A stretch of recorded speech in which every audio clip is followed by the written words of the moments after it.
आज हम एक्सप्लेन करने वाले हैं जवान मूवी को, तो वीडियो को जरूर करते हैं। और अगर वीडियो अच्छा लगे तो वीडियो को लाइक जरूर कीजिएगा और इसी तरह की वीडियोस पाने के लिए आप हमारे चैनल को भी सब्सक्राइब कीजिएगा ताकि आपको इसी तरह के लेटेस्ट और फ्रेश कंटेंट मिलते रहे। तो फिल्म की कहानी शुरू होती है 1986 से, जहाँ पर कि हम एक आदमी को अधमरी हालत में एक नदी में तैरता हुआ देख पाते हैं। और यहीं के कबीले के कुछ लोगों की नजर जब उस आदमी पर पड़ती है तो वो उस आदमी को अपने घोड़े पर डालकर अपने कबीले में ले आते हैं। वो कबीला बहुत छोटा था और उसमें रहने वाले लोग भी कम थे, लेकिन वो खुश रहते थे। और साथ ही यहाँ पर हम उस आदमी को देख पाते हैं जहाँ पर कि प्राचीन युग में जिस तरह से इलाज किए जाते थे उसी पद्धति से उसका भी इलाज किया जा रहा था। उसके शरीर में 5 गोलियां लगी हुई थी। गोलियां तो निकाल दी गई थी और धीरे धीरे वो रिकवर भी हो रहा था, लेकिन अचानक से उनके कबीले में कुछ हमलावर अटैक कर देते हैं और देखते ही देखते वो हमलावर उन कबीले वालों को जान से मारना शुरू कर देते हैं। वो हमलावर उन कबीले वालों को बेरहमी से मार रहे थे और कबीले वाले बस अपनी जान बचाकर भाग रहे थे। लेकिन तभी एंट्री होती है यहाँ पर उनके मसीहा की,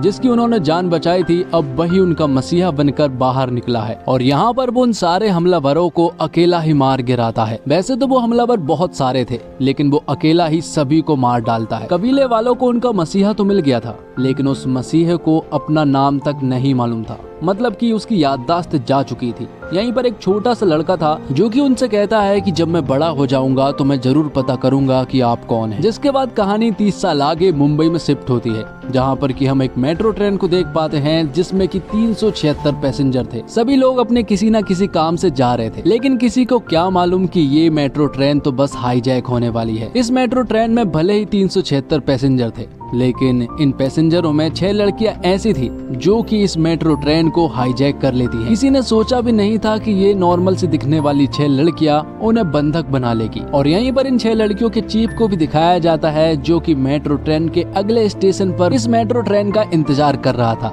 दरअसल में ये सारी प्लानिंग चीफ की ही होती है। ये 6 लड़कियां चीफ के अंडर में ही काम करती है और इस मेट्रो ट्रेन में जितने भी पैसेंजर थे उन पैसेंजरों में एक पैसेंजर पुलिस वाला था जो कि उनके ऊपर हमला करने की कोशिश करता है। तो चीफ उसे सबक सिखा देता है और उसे अपना गेटअप देकर उसे एक पोल से बांध देता है। जिसके बाद वो तुरंत ही कंट्रोल रूम में कॉल करता है और ऑफिसरों से नेगोशिएट करना शुरू करता है। तो नेगोशिएट करने के लिए जो ऑफिसर आती है उनका नाम नर्मदा होता है। तो चीफ उनसे कहता है कि आपको 5 मिनट के अंदर अपने रूम में एग्रीकल्चर मिनिस्टर को बुलाना होगा, क्योंकि मुझे सिर्फ उनसे ही बात करनी है और मैं उन्हीं को अपनी सारी डिमांड्स बताऊंगा। तो नर्मदा 5 मिनट के अंदर एग्रीकल्चर मिनिस्टर को अपने रूम में बुलाती है। जिसके बाद चीफ एग्रीकल्चर मिनिस्टर से नेगोशिएट करना शुरू करता है। चीफ उनसे कहता है कि मुझे 40,000 करोड़ चाहिए। ये सुनने के बाद एग्रीकल्चर मिनिस्टर कहता है कि इतना तो हम अरेंज नहीं कर पाएंगे। जिस पर कि चीफ उनसे कहता है कि इसका सॉल्यूशन भी मेरे पास है। मैं तुम्हें एक ऐसे बिजनेसमैन का नंबर दे रहा हूँ जिससे तुम अगर 40,000 करोड़ रुपए मांगोगे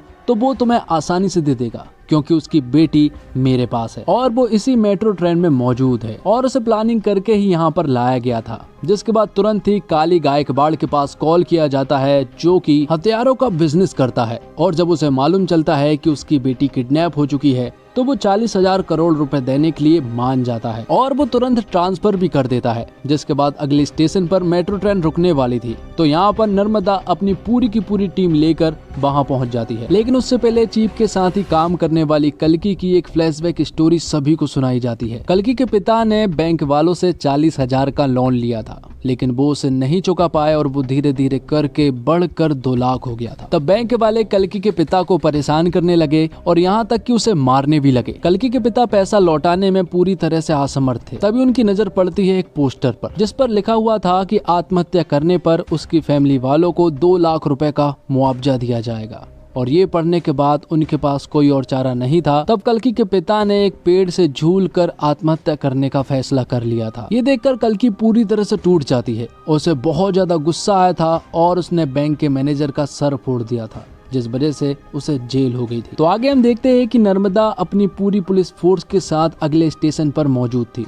यहाँ पर चीफ भी पूरी तरह से तैयार थे और पैसेंजर में जितने भी लोग थे और जिन लोगों ने कल्कि की स्टोरी सुनी वो सुनने के बाद अब सभी लोग चीफ का साथ देने के लिए मान गए थे और सभी ने चीफ वाला मास्क भी पहन लिया था, जिस वजह से नर्मदा की टीम किसी को भी नहीं पकड़ पाई और चीफ की पूरी टीम यहाँ से आसानी से निकल गई।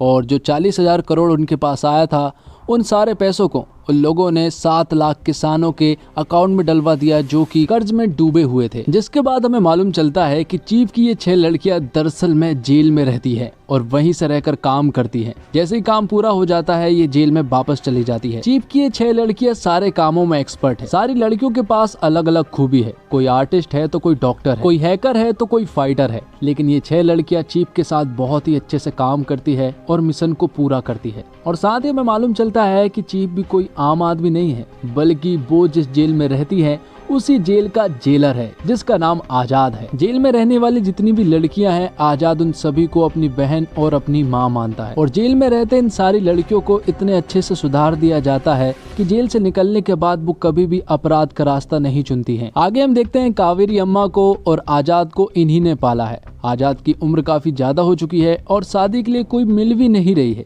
इसलिए वो एक लड़की को देखने के लिए चाहते हैं। लेकिन यहाँ पर वो लड़की तो नहीं आती है, लेकिन उस लड़की की लड़की आती है जिसका नाम सुजी होती है। वो कहती है कि मेरी माँ बहुत बिजी रहती है, इसलिए उनकी जगह पर उन्होंने मुझे भेजा है। और वैसे भी मुझे भी लड़के को देखना बहुत जरूरी है, क्योंकि जिसे भी वो पसंद करेंगी वो मेरे पापा होंगे और मेरे पापा को मुझे भी सिलेक्ट करना होगा। तो इसी तरह से सुजी और आजाद के बीच बहुत सारी बातें होती है। दोनों एक दूसरे को खूब पसंद करने लगते हैं। और आगे हमें मालूम चलता है कि दरअसल में सुजी जिसकी बेटी है वो कोई और नहीं बल्कि नर्मदा होती है। और उन्हें देखकर आजाद पूरी तरह से शॉक्ड रह जाता है। लेकिन नर्मदा को भी यहाँ पर आजाद काफी अच्छा लगा था, क्योंकि सुजी को आजाद बहुत ज्यादा पसंद था, इसलिए यहाँ पर नर्मदा को भी आजाद पसंद आता है। धीरे धीरे करके आजाद और नर्मदा भी एक दूसरे को खूब पसंद करने लगते हैं। दोनों की एंगेजमेंट भी हो जाती है और फिर कुछ ही दिनों के बाद उनकी शादी भी होने वाली थी। जिसके बाद सीन शिफ्ट होता है और हम देख पाते हैं आजाद के एक दूसरे मिशन को, जहाँ पर की 6 लड़कियां उसके साथ थी। और इस बार उनका टारगेट था health minister. Health minister speech दे रहा होता है कि अगर मुझे गोली भी लग जाएगी तब भी वो सरकारी हॉस्पिटल में ही जाएगा, क्योंकि उसने सरकारी हॉस्पिटल की कंडीशन कुछ इस प्रकार बनाकर रखी है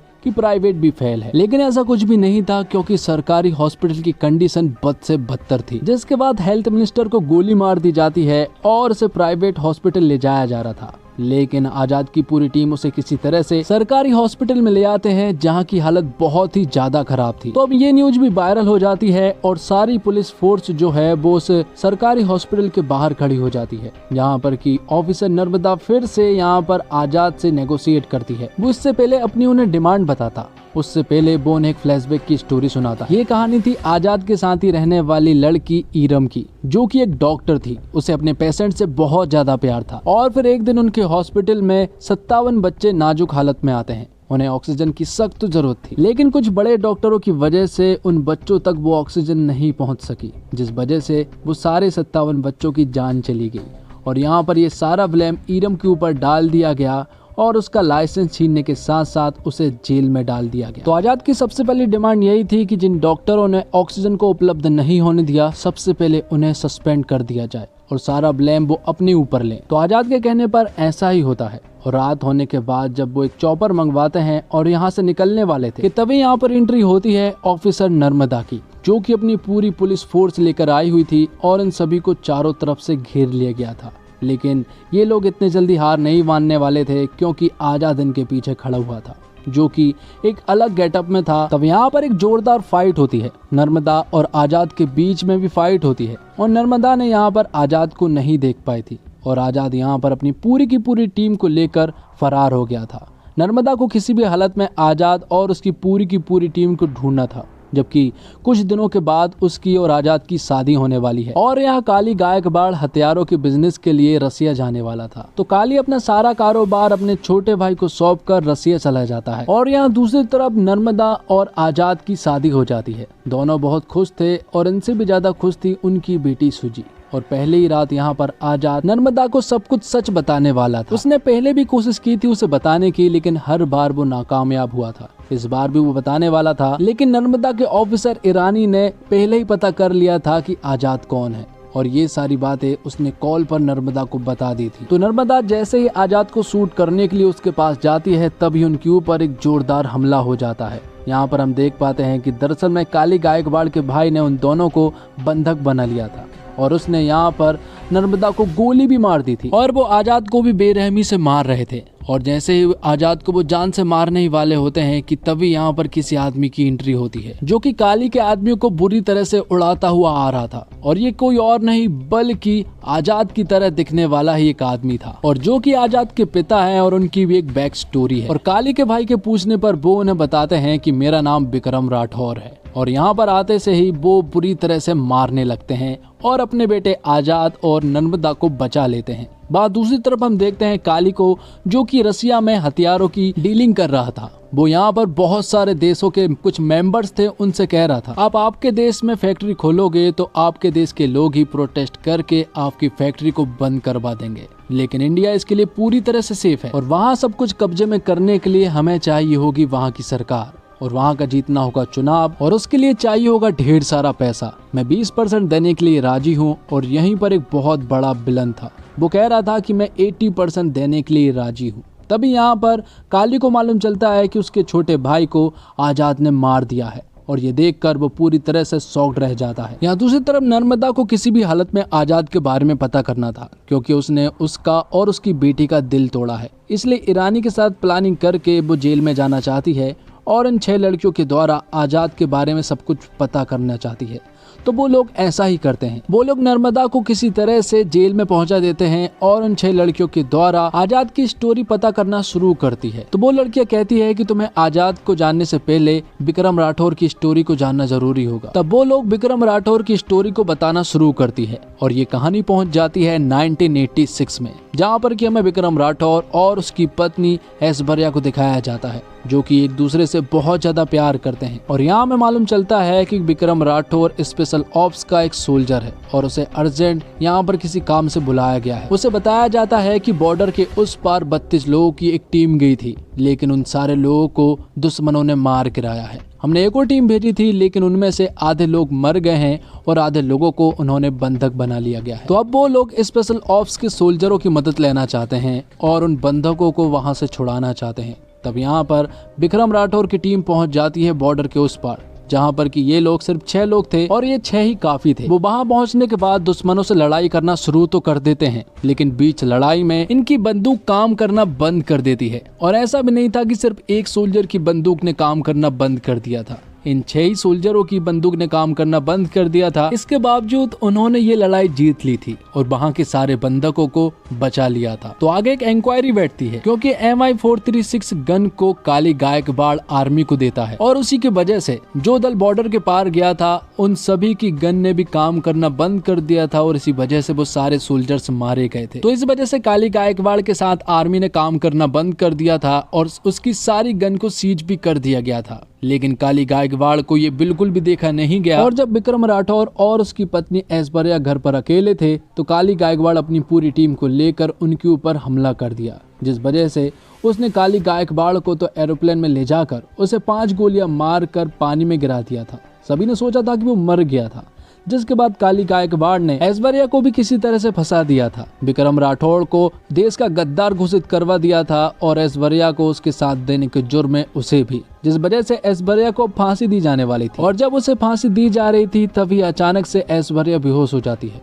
और मालूम चलता है कि ऐश्वर्या दरअसल में प्रेग्नेंट है और रूल ये कहता है कि प्रेग्नेंट औरतों को फांसी नहीं दी जाती है, जब तक कि उसका बच्चा 5 साल का नहीं हो जाता तब तक उसे फांसी नहीं दी जा सकती। तो ऐश्वर्या के बच्चे की वजह से उसे 5 साल और मिल गए थे। उसका बेटा हुआ जिसका नाम आजाद रखा गया। उसे जेल में बहुत ज्यादा प्यार मिला। जेल की औरतों ने आजाद को बेटे की तरह माना और उसे बहुत ज्यादा प्यार दिया। जैसे ही वो 5 साल का हुआ तो ऐश्वर्या को फांसी दे दी गई, जिसके बाद कहानी प्रेजेंट में आती है और हम उसी पुलिस वाले को देख पाते हैं जिसने कि मेट्रो में हमला करने की कोशिश की थी। दरअसल में ये वही लड़का है जिसने कि विक्रम राठौर से वादा किया था कि बड़ा होकर मैं ये जरूर पता करूंगा कि आप कौन हैं, और आज उसने पता कर लिया। और विक्रम राठौर की 6 लोगों की टीम भी उसने इकट्ठी कर ली थी, लेकिन विक्रम राठौर की अभी भी याददाश्त वापस नहीं आई थी। यहाँ पर आजाद अपने पिता से मिलता है और वो भी बहुत खुश होता है। विक्रम राठौर की याददाश्त तो जा चुकी थी, लेकिन उनके अंदर की सारी स्किल्स अभी भी मौजूद थी, जैसे कि फाइटिंग करना, स्विमिंग करना, कुकिंग करना, शूटिंग करना, सब कुछ मौजूद था। अब जेल में आजाद की उन 6 लड़कियों ने जब यहाँ पर नर्मदा को स्टोरी सुनाई तो नर्मदा की भी आंखें नम हो गई थी। वो यहाँ पर उनका साथ देने के लिए राजी तो हो गई थी, लेकिन यहाँ पर हम देख पाते हैं कि ईरानी की दरअसल में ये सारी चाल थी, क्योंकि ईरानी जो है वो यहाँ पर काली के लिए काम करता है और पल पल की न्यूज उसे देता था। तो ईरानी आजाद की उन 6 लड़कियों के साथ साथ यहाँ पर नर्मदा को भी मारने वाला था और साथ ही सुजी को भी, लेकिन वहाँ पर आजाद के पिता विक्रम राठौर सुजी को बचा लेते हैं और यहाँ दूसरी तरफ आजाद यहीं पर आकर इन सारी लड़कियों को भी बचा लेता है, क्योंकि ये जेल उसी का था, इसलिए यहाँ की सारी औरतों ने आजाद का साथ दिया और ईरानी को मार गिराया। लेकिन उससे पहले ईरानी ने इन 6 लड़कियों में से एक लड़की को गोली मार दी थी जिसका नाम लक्ष्मी था, और यहाँ पर काफी कोशिश की थी उसे बचाने की, लेकिन वो उसे नहीं बचा पाए। आगे हम देखते हैं कि आजाद एक प्लान बनाता है, क्योंकि काली गायकवाड़ का ढेर सारा पैसा कंटेनरों से भरकर आने वाला था। उसे किसी तरह से अपने कब्जे में करना था और काली गायकवाड़ को रोकना था, इसलिए वो पूरी की पूरी टीम को लेकर पहुंच जाता है और उनसे सामना करने लगता है। विक्रम राठौर की पूरी टीम को उसने कह दिया था कि आप दूर रहना क्योंकि हम संभाल लेंगे, लेकिन यहाँ पर सिचुएशन आउट ऑफ कंट्रोल हो रही थी।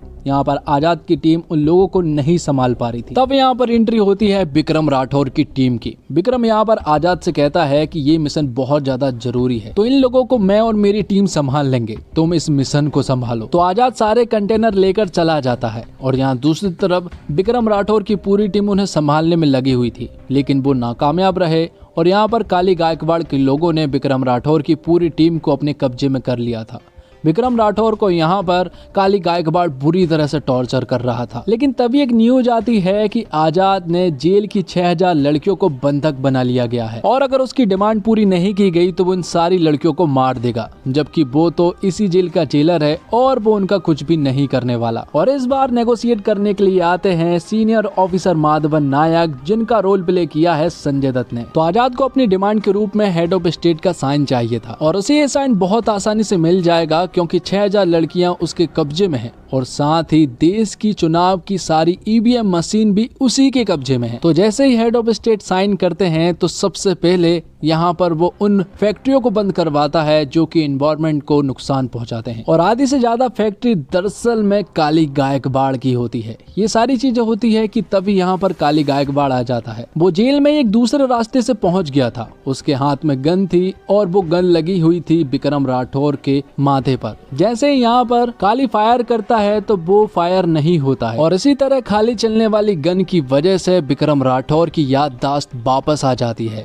जिसके बाद तो आजाद और विक्रम राठौर मिलकर काली की पूरी गैंग का सामना करते हैं और उन सभी को बेरहमी से मार गिराते हैं। और क्लाइमैक्स के कुछ एक्शन सीक्वेंस बहुत ही कमाल के थे। दोनों ने मिलकर जब काली गायकवाड़ के लोगों से फाइट करना शुरू किया तो पूरा थिएटर गूंज उठा, और साथ ही जवान 2 का एक छोटा सा हिंट भी दिया है, जहाँ पर कि उसका अगला मिशन स्विच बैंक का है। और साथ ही हमें ये भी बताया जाता है कि इन सारे मिशन में माधवन नायक पहले से ही आजाद के साथ मिला हुआ था। फिल्म में कई सब ऐसे प्लॉट है जिनसे मिलकर पूरी कहानी बनाते हैं। इन छोटे छोटे हिस्सों में कई ऐसी चीजें हैं जो आपको अखबारों में मिलती है। कर्ज में डूबे किसानों की आत्महत्या, लोगों की हेल्थ से खिलवाड़, जिंदगियों और पर्यावरण को जहरीला बनाती इंडस्ट्रीज को बेधड़क काम करने की इजाजत। फिल्म की कहानी भ्रष्टाचार के उस लेवल को भी दिखाती है जहां खराब हथियार लिए सेना के जवान दुश्मनों के सामने जान गंवा देते हैं। नर्मदा के साथ साथ बाकी महिला किरदारों की कहानी उन्हें मजबूत दिखाने की बजाय उन्हें बहुत मजबूत बनाती है। और शाहरुख खान के किरदार को एटली ने अपने ट्रेडमार्क स्टाइल में स्क्रीन पर बहुत ग्रैंड प्रेजेंस दी है। अनिरुद्ध के जानदार म्यूजिक के साथ इन किरदारों को वो एलिवेशन मिलता है जो हीरो की रियलिटी से नहीं, सिनेमा स्क्रीन से भी बड़ा बना देता है। और शाहरुख खान के एक्शन सीन पूरी फिल्म में शुरू से अंत तक हर थोड़ी देर में आपको मिलते रहते हैं। फिल्म की शुरुआत में ही 10 मिनट का एक सीक्वेंस है जिसमें कहानी का हीरो ऐसे ट्रीट किया गया है जैसे कि वो सुपर हीरो हो, जबकि एक्शन करते हुए वो अपने फाइटर वाले स्किल्स जिस तरह से डेवलप करता है वो उसे सुपर ह्यूमन बनाते हैं। हर एक फाइट सीन, हर एक एक्शन ब्लॉक एक पक्के एक्शन लवर दर्शक के लिए ट्रीट है। और जवान 2 घंटे 45 मिनट लंबी फिल्म है, लेकिन इस लंबे रन टाइम के बावजूद कभी भी ऐसा नहीं लगता कि कुछ बेमतलब है। लेकिन कहानी में ढेर सारे मजेदार एलिमेंट्स को फिट करने में कहीं ऐसा लगता है कि फिल्म बहुत तेजी से आगे पीछे भाग रही है। इसलिए अब आजाद के बचपन की कहानी में एक सीन पर फिल्म रुकती है तो आप इमोशन को महसूस कर पाते हैं और इस सीक्वेंस के अंत में दर्शक खुद भी इमोशनल हो सकते हैं। और एटली ने जवान के हीरो के लिए जो स्वैग इमेजिन किया होगा, शाहरुख उसे पूरे वजन के साथ स्क्रीन पर लेकर आए हैं। एक्शन करना हो या फिर बातें, शाहरुख का काम स्वैग के मीटर पर फुल स्कोर मेंटेन किए रखता है। सबसे इंटरेस्टिंग चीज ये है कि यहाँ हाईलाइट सिर्फ सुपरस्टार शाहरुख नहीं बल्कि एक्टर शाहरुख को भी अपनी चमक दिखाने का पूरा मौका मिलता है। स्पेशल ऑफिसर के रोल में नयनतारा से परफेक्ट शायद कोई और लग ही नहीं सकता था। इस किरदार में वो जितनी मजबूत है उनकी जगह कोई और ले ही नहीं सकता था। विजय सेतुपति एक बार फिर से दिखाते हैं कि देश के सबसे बेहतरीन एक्टर्स की लिस्ट बनाते हैं तो उनका एकदम झट से नाम क्यों याद आता है। और फिल्म जवान में सपोर्टिंग कास्ट का काम भी बहुत ही सॉलिड है और जवान पूरी तरह से पैक्ड स्क्रिप्ट है, जिसमें जितना कुछ कहने की कोशिश की थी फिल्म उससे असरदार तरीके से काफी हद तक कहने में कामयाब भी होती है। लेकिन इतने ढेर सारे एलिमेंट्स को पैक करने में थोड़ी सी ज्यादा भरी हुई भी लगती है। हालांकि इसमें कोई शक नहीं है कि शाहरुख खान के बेस्ट सिनेमैटिक मूवमेंट्स लेकर आई है और लड़कियों और महिलाओं में शाहरुख खान बेहद लोकप्रिय हैं। इसलिए शाहरुख खान की गैंग का हिस्सा लड़कियों को बनाकर एटली ने फिल्म की अपील को बढ़ाया है। शाहरुख खान का एक पावरफुल सीन भी है जिसमें वो कहते हैं कि आप एक पेन खरीदते समय कई तरह के सवाल करते हैं, तो वोट देते समय उम्मीदवार से भी पूछिए कि वो हमारे लिए क्या क्या कर सकता है, तभी उसे वोट दीजिए। और निर्देशक के रूप में एटली इसलिए प्रभावित करते हैं कि दर्शकों को वे ज्यादा सोचने का समय नहीं देते, तेजी से वे अपनी बात कहते हुए आगे बढ़ते जाते हैं। सामान्य दृश्यों को भी उन्होंने लार्जर स्केल दिखाया है, लेकिन ये सीन इतने इंटरेस्टिंग है कि एटली द्वारा जरूरत से ज्यादा सिनेमेटिक लिबर्टी लेने वाली बात पीछे छूट जाती है। और दक्षिण फिल्म मेकर मसाला फिल्म बनाने में क्यों आगे है ये एटली के काम में नजर आता है। उन्होंने समय समय पर इमोशन पैदा किया है, ठीक जगह गाने रखे और फिल्म एक्शन पर सवार है, लेकिन एटली मास मूवमेंट्स क्रिएट करने में भी सफल रहे हैं। और इंटरवल के बाद फिल्म का ग्राफ कुछ मिनटों के लिए नीचे आता है, लेकिन गाड़ी को पटरी पर आने में ज्यादा देर नहीं लगती। शाहरुख खान फुल फॉर्म में नजर आए हैं। उनके अलग अलग लुक्स, एटीट्यूड, डायलॉग डिलीवरी उनके स्टारडम को उभारते हैं। शाहरुख के सारे प्लस पॉइंट को निर्देशक एटली ने पेश किया है और पूरी फिल्म में शाहरुख का दबदबा नजर आता है। नयनतारा बेहद खूबसूरत नजर आई है और शाहरुख के साथ उनकी केमिस्ट्री अच्छी लगती है। उनके किरदार के तीखे तेवर नयनतारा के अभिनय में नजर आते हैं और एक्शन सीन्स भी उन्होंने काफी सफाई के साथ किए हैं। और बात करें विजय सेतुपति की, तो विजय सेतुपति विलन के रूप में अपनी छाप छोड़ते हैं। वे प्यारे विलन है, लेकिन अपनी एक्टिंग के जरिए किरदार को वो इस तरह से पेश करते हैं कि दर्शक उन पर कोई रहम नहीं करना चाहते। उनकी डायलॉग डिलीवरी अलग किस्म की है। दीपिका पादुकोण और संजय दत्त स्पेशल अपीयरेंस में फिल्म की स्टार वैल्यू में इजाफा करते हैं। दूसरे कलाकारों को ज्यादा अवसर नहीं मिले, जिससे प्रिया मणि, सानिया मल्होत्रा, सुनील ग्रोवर जैसे कलाकार भी साइडलाइन पर खड़े दिखाई देते हैं। अनिरुद्ध द्वारा संगीत ब्रद एक दो गीत ठीक है, लेकिन बैकग्राउंड म्यूजिक फिल्म की अपील को बढ़ाता है। सिनेमेटोग्राफी लाजवाब है, एडिटिंग शानदार है और प्रोडक्शन वैल्यू रिच है। टेक्निकल डिपार्टमेंट्स का काम ऊंचे दर्जे का है। जिस मासी और पैन इंडिया सिनेमा की बात होती है, उस अपील को जवान ज्यादातर समय उचित ठहराती है। तो फिल्म का फर्स्ट हाफ बेहद ही कसा हुआ और बहुत सारे सरप्राइज से भरा हुआ है। फिल्म में कई सारे ट्विस्ट एंड टर्न है और यही वजह है कि आपको कहीं भी कहानी में बोरियत महसूस नहीं होगी। पहले ही सीन से आपको बांधे रखती है और फिल्म के हर एक हिस्से में सरप्राइज है जो आपके भीतर अब आगे क्या होगा वाली उत्सुकता को बनाए रखते हैं। फिल्म सिर्फ एक कहानी में नहीं चलती, बल्कि छोटे छोटे हिस्से में कई कहानियां हैं। एक सवाल जो फिल्म की रिलीज से पहले सामने आया था कि कई सारे कलाकारों को आप कब देखेंगे और कब मिस कर देंगे, ये पता ही नहीं चल पाएगा, क्योंकि इस फिल्म में बहुत सारे एक्टर्स हैं। लेकिन जवान में इन एक्टर्स के साथ ही दीपिका पादुकोण और संजय दत्त जैसे सरप्राइज फैक्टर भी हैं और सभी को पर्दे पर देखने में मजा आता है। अगर आप पठान में शाहरुख का एक्शन देखकर खुश हुए हैं तो बता दूं, वो तो सिर्फ टीजर था। पिक्चर अभी बाकी है मेरे दोस्त, और वो पिक्चर आपको जवान में दिखेगी। फिल्म के एक्शन सीक्वेंस बेहतरीन है। वही बैकग्राउंड म्यूजिक के एटली मास्टर हैं। उन्हें अच्छे से पता है कि यही वो सबसे अहम चीज है जो सिनेमा हॉल में बैठे दर्शक के मूड को बना और बिगाड़ सकती है। निर्देशक एटली मासी एंटरटेनर फिल्मों के बादशाह हैं और उन्होंने जवान में वही बादशाह दिखाई है। फिल्म का एक्शन हो या फिर उसकी कहानी और इमोशनल सीन को दर्शाने का तरीका, साउथ की फिल्म का अपना एक रॉ एंड रस्टिक स्टाइल है जो उत्तर भारत के दर्शकों को खूब पसंद आ रहा है। जवान में वही अंदाज देखने को मिलता है। और निर्देशन की बात करें तो एटली की यह फिल्म हर तरह से मसालेदार है, मगर निर्देशक ने उसमें 30 साल का लिप लेकर उसे आज के दौर के मुद्दे से जोड़ा है। किसानों की दुर्दशा और आत्महत्या का मुद्दा हो या फिर सरकारी अस्पतालों की बदहाली, आम आदमी सिस्टम के कुचक्र में कैसे फंसता है, इसे एटली ने एक्शन इमोशन के साथ परोसा है। फिल्म में दो कहानियां समांतर ढंग से चलती है, जिसमें शाहरुख खान नयनतारा वर्तमान में और शाहरुख दीपिका अतीत में। हालांकि एटली की फिल्म में कई टर्न और ट्विस्ट हैं। इंटरवल का पॉइंट भी दिलचस्प है, मगर कई जगह पर निर्देशक सिनेमैटिक लिबर्टी लेने से नहीं चूके। कहीं कहीं पर फिल्म मेलोड्रामिक भी होती है, मगर किरदार उसे निभा ले जाते हैं। किसान का बेबस होकर फांसी लगाने का दृश्य हृदय बेदारक है। रोंगटे खड़े कर देने वाले दृश्य में देश दुनिया से एक साथ आए 6 एक्शन निर्देशकों का जलवा साफ मालूम पड़ता है और एटली द्वारा लिखित पटकथा आकर्षक और मनोरंजक है। हाँ, फिल्म का रन टाइम लंबा 2 घंटा 45 मिनट है। बेटे को हाथ लगाने से पहले बाप से बात कर मच्छर मारने की 5 घंटे चलने वाली कॉइल के बारे में आप इतनी पूछताछ करते हैं, मगर 5 साल चलने वाली सरकार से कोई नहीं पूछताछ करता।